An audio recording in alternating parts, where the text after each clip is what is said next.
Alam mo ba kung ano ang PTSD?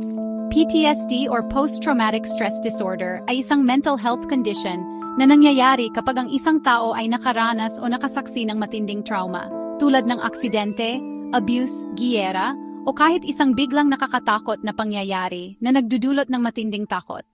Ang sintomas, flashbacks at nightmares, parang bumabalik sa isip mo yung trauma. Avoidance, iniiwasan mo yung mga lugar o tao na nagpapaalala ng event.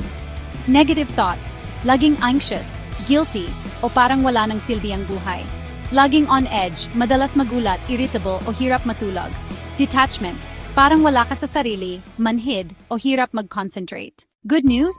Nagagamot ang PTSD. May therapy tulad ng CBT at EMDR, may gamot din kung kailangan. At syempre mahalaga ang support system, family, friends at community. Kung may kakilala kang may PTSD, unawain mo. Hindi sila mahina, pinagdadaanan lang nila to.